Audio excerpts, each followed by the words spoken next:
VD. സതീശന്റെ സത്യപ്രതിജ്ഞ തിങ്കളാഴ്ച നടക്കുകയാണ്. കേരളത്തിന്റെ 13ാമത് മുഖ്യമന്ത്രിയായി സതീശൻ സത്യപ്രതിജ്ഞ ചെയ്യുമ്പോൾ അതിൽ ഏറെ സന്തോഷിക്കുന്നവരിൽ ഒരാൾ സിനിമാ താരം സലീം കുമാറാണ്. പറവൂരുകാരനാണ് സലീം കുമാർ. ഒന്നാം തരം കോൺഗ്രസുകാരൻ. കഴിഞ്ഞ 10 കൊല്ലമായി സംസ്ഥാനത്ത് വേട്ടയാടപ്പെട്ടത് കോൺഗ്രസ് നേതാക്കൾ മാത്രമല്ല, CPM ഇതര സാംസ്കാരിക നായകന്മാരുമുണ്ട്. അക്കൂട്ടത്തിൽ മുൻപന്തിയിലാണ് സലീം കുമാർ. സൈബർ ഇടങ്ങളിൽ വല്ലാതെ വേട്ടയാടപ്പെട്ടിട്ടുണ്ട് ഈ നടൻ മാത്രമല്ല, അദ്ദേഹത്തിന്റെ മകനെ പോലും CPM സൈബർ സഖാക്കൾ വെറുതെ വിട്ടിട്ടില്ല. പറവൂർ സ്വദേശമായതുകൊണ്ട് തന്നെ നിയുക്ത മുഖ്യമന്ത്രിയും പറവൂർ MLA-യുമായി അടുത്ത ബന്ധമുണ്ട് സലീം കുമാറിന്. വി.ഡി. സതീശന്റെ തെരഞ്ഞെടുപ്പ് പ്രചാരണാർത്ഥം പറവൂരിൽ വിവിധ കേന്ദ്രങ്ങളിലാണ് സലീം കുമാർ പ്രസംഗിച്ചത്.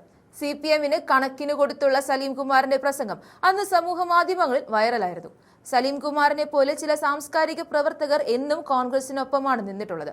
അധികാരം കിട്ടുമ്പോൾ മാത്രമല്ല, അതില്ലാതിരുന്ന കഴിഞ്ഞ 10 കൊല്ലമായും സലീം കുമാർ കോൺഗ്രസിന്റെ ശക്തനായ വക്താവാണ്. UDF അധികാരത്തിലെത്തുമ്പോൾ നിർണായക പദവിയിൽ സലീം കുമാർ ഉണ്ടാകുമെന്ന് ഉറപ്പിക്കാം. സലീം കുമാറിനെ കുറിച്ച് പറയുമ്പോൾ മറ്റൊരു കാര്യം എടുത്തു പറയാതെ വയ്യ. വി.ഡി. സതീശൻ പറവൂരിൽ കടുത്ത മത്സരം നേരിടുന്ന സാഹചര്യത്തിൽ അദ്ദേഹത്തിന്റെ പര്യടനത്തിൽ സംസാരിച്ച സലീം കുമാർ പറവൂരിനോട് ഒരു കാര്യം പറഞ്ഞു. നിങ്ങൾ വോട്ട് ചെയ്യുന്നത് ഒരു സാധാരണ MLA-ക്ക് വേണ്ടിയല്ല, മറിച്ച് നാളെ ഈ കേരളത്തെ നയിക്കേണ്ട വ്യക്തിക്കാണ്. സതീശൻ മുഖ്യമന്ത്രിയാകുമെന്ന് തിരിച്ചറിഞ്ഞ് അത് അടിവരയിട്ട് ആദ്യം ഉറപ്പിക്കുന്ന വ്യക്തിയാണ് സലീം കുമാർ. സലീം കുമാറിന്റെ പ്രവചനം മാസങ്ങൾക്കിപ്പുറം തിങ്കളാഴ്ച യാഥാർത്ഥ്യമാവുകയാണ്. കേരളത്തിന്റെ മുഖ്യമന്ത്രിയായി പറവൂർ MLA സത്യപ്രതിജ്ഞ ചെയ്യുമ്പോൾ സലീം കുമാറിനും ഇത് അഭിമാന നിമിഷം. അന്ന് സലീം കുമാർ നടത്തിയ പ്രസംഗം അക്ഷരാർത്ഥത്തിൽ CPM-നിട്ട് കൂടിയുള്ള കൊട്ടായിരുന്നു. കേരളം അമേരിക്കയെ പോലെയാണെന്ന് പറഞ്ഞ വ്യക്തിയെ ഊളംപാറയിൽ കണ്ടുവെന്നും സലീം കുമാർ പറഞ്ഞു. പിന്നാലെ മെസ്സി കേരളത്തിലെത്താതിരുന്നതിന് പിന്നിൽ തന്റെ ഗോൾഡൻ ബൂട്ട് സഖാക്കന്മാർ അടിച്ചു മാറ്റുമെന്ന പേടിയിലാണെന്നും അന്ന് സലീം കുമാർ പറഞ്ഞു. തൊട്ടുപിന്നാലെ ഈ പ്രസംഗം കയറി വൈറലായി. പോരെ പൂരം. വലിയ സൈബർ ആക്രമണം സലീം കുമാറിന് നേരെ CPM-ൽ നിന്നുണ്ടായി.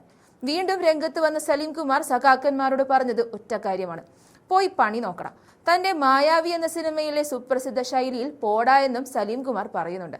മാനസിക രോഗികളെ അപമാനിച്ചുവെന്ന് ചൂണ്ടിക്കാട്ടി ചിലർ തനിക്കെതിരെ പരാതി നൽകിയെന്നും അതിനു പിന്നിൽ സഖാക്കന്മാരാണെന്നും സലീം കുമാർ പറഞ്ഞു. വെറുതെ ഇരുന്ന സലീം കുമാറിനെ സൈബർ ഇടങ്ങളിൽ ആക്രമിക്കുന്ന CPM-നെ അതേ നാണയത്തിൽ സലീം കുമാർ തിരിച്ചടിക്കുകയും ചെയ്തു. UDF അധികാരത്തിൽ വരുമെന്ന് 101% ഉറപ്പാണെന്ന് അന്ന് സലീം കുമാർ പറഞ്ഞിരുന്നു. അതും യാഥാർത്ഥ്യമായി. 101% എന്ന സലീം കുമാറിന്റെ പ്രവചനം അച്ചട്ടായി. UDF 102 സീറ്റുകളുമായി അധികാരത്തിൽ വന്നു. കാലത്തിന്റെ കാവ്യനീതി എന്ന പോലെ 2011 കൈവിട്ട വെറും മന്ത്രി പദത്തിന് പകരമായി കേരളത്തിന്റെ മുഖ്യമന്ത്രി പദവിയിലേക്ക് തന്നെ വി.ഡി. സതീശൻ നടന്നു കയറുമ്പോൾ സലീം കുമാറും സന്തോഷിക്കുന്നുണ്ട്.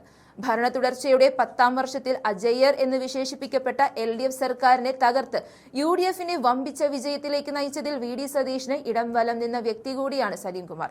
അനാരോഗ്യം കാരണം കേരളം മുഴുവൻ ഓടിയെത്തുവാൻ സലീം കുമാറിന് സാധിച്ചിരുന്നില്ല. എങ്കിലും അവസരം ലഭിച്ച 2-3 വേദികളിൽ സലീം കുമാറിന്റെ കിടിലൻ പ്രസംഗം UDF-ന് മുതൽക്കൂട്ടാവുകയും ചെയ്തു. പ്രസംഗത്തേക്കാൾ പ്രവൃത്തിക്ക് പ്രാധാന്യം നൽകുന്ന പറവൂർ മോഡൽ കേരളമാകെ വി.ഡി. സതീശൻ നടപ്പിലാക്കിയെന്നും സലീം കുമാർ പറയുന്നുണ്ട്. സലീം കുമാറിന്റെ പ്രവചനം കൂടി ഇവിടെ ചേർക്കുന്നുണ്ട്, കണ്ടു നോക്കാം. ഇത്രയും കാലം സതീശൻ ചേട്ടനെ നമ്മൾ വിട്ടത് ഒരു MLA ആയിട്ടായിരുന്നു. ഇനി കേരളം നയിക്കാനായിട്ടുള്ള ഒരാളായിട്ടാണ് പറവൂർ നയിക്കേണ്ടത്. അപ്പൊ ശക്തമായ ഭൂരിപക്ഷം, ഞാൻ എണ്ണമൊന്നും പറയുന്നില്ല, നമ്മളെക്കാൾ ആവുന്ന രീതിയിലുള്ള ഭൂരിപക്ഷം കൊടുത്ത് അദ്ദേഹത്തെ വൻപിച്ച വോട്ടിന് ജയിപ്പിക്കണം. മാത്രമല്ല UDF അധികാരത്തിൽ വരും എന്നെനിക്ക് 101% ഉറപ്പുണ്ട്. ജയ് ഹിന്ദ്.